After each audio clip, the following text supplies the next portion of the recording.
Hi everyone, welcome back to the Bioinformatics with Python series. In the previous video, we saw the representation of DNA in Python and basic sequence properties. And today in this video, we will be moving forward to the next section, which is transcription.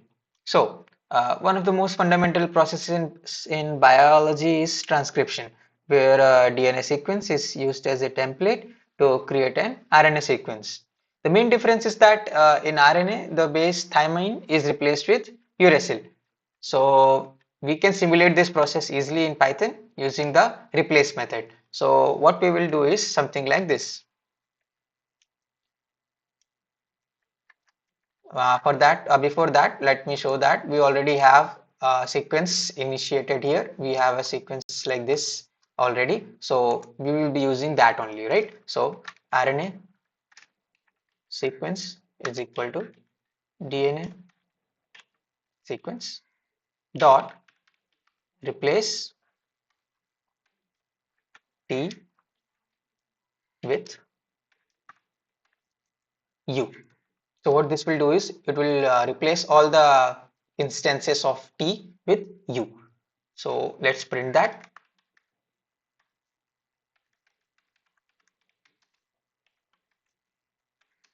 Original DNA sequence and print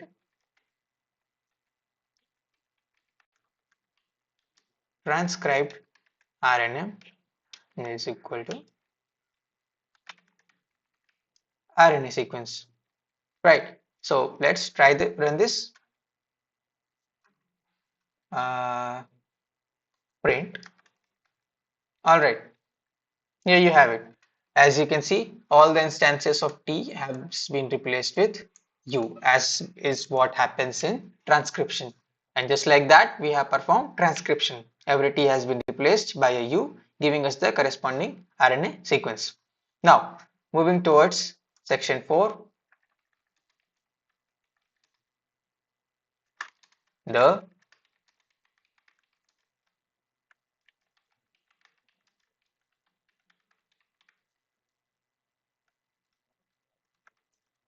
reverse complement. This next concept is crucial. DNA is a double-stranded helix, as you know. So one strand runs in one direction and the strand runs in the opposite direction.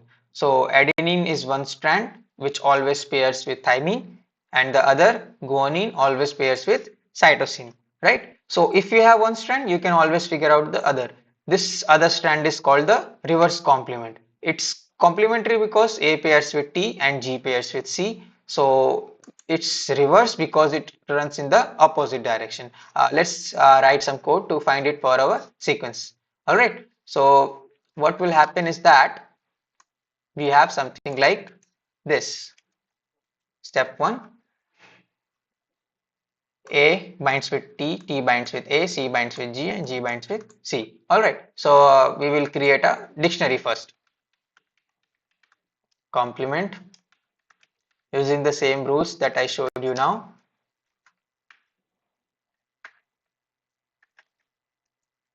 A binds with T, T binds with A, C binds with G, and G binds with C. All right, AT, TA, CG, and GC. All right, we have the basic foundational rules, a complement dictionary with us. Now we will create the complement sequence, which will be a blank string and joining it with complement dictionary base for base in DNA sequence. And after that, I think there is a one more bracket which is not closed. Okay. All right. Now we will print this.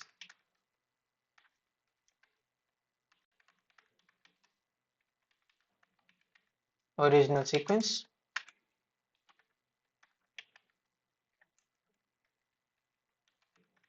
and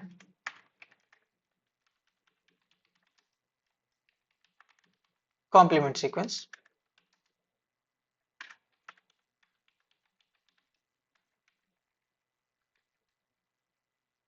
Like this. Now let's try to run this code and see what happens. As you can see, the original sequence and the complement sequence are complementary with each other. As you can see here that A binds with T, T binds with A, G binds with C, and so on. So this is what happens. What we did here is basically I used a Python dictionary to define the pairing rules and then build a new string. Now for the reverse part, we just need to reverse this new string, and Python has a very cool trick for this.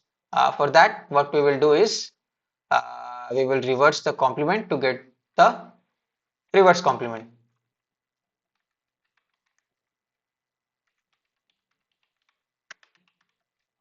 Reverse complement sequence is equal to complement sequence.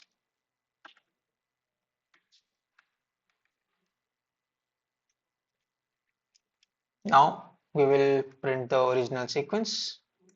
Let's just copy the code this time. All right, original sequence. We will create some space here. Uh,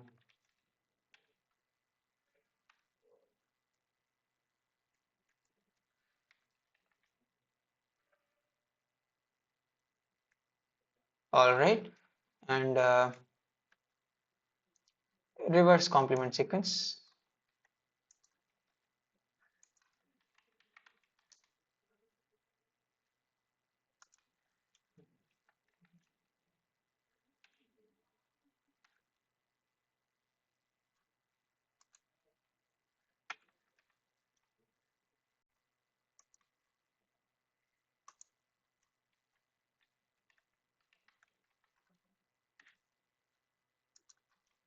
All right, this is what we have, and that's a reverse complement. So this little slicing trick that I have done here is what it does is it reverses any sequence in Python. Notice how I added the 5 and 3 labels to show the directionality. This is a fundamental operation you will be doing all the time in bioinformatics. So let's recap. In the last two videos, we have learned how to represent DNA as a Python string, calculate its length and GC content, transcribe it into RNA, and find its reverse complement. These are the absolute foundational skills for any aspiring bioinformatician. I will try to put this notebook up into my GitHub so you can download it and play around with it yourself. I'll try to add the link in the description. And yeah, thank you so much for watching. In the next videos, we will try to move beyond without our own sequence, and we will try to learn how to read sequence data from a real bioinformatics file formats. And yeah, so we will see you in the next video. Be sure to like, subscribe, and hit that bell icon so you can see what other videos have been uploaded. And if you have any questions, drop them in the comments below, and I'll see you in the next video. Thank you.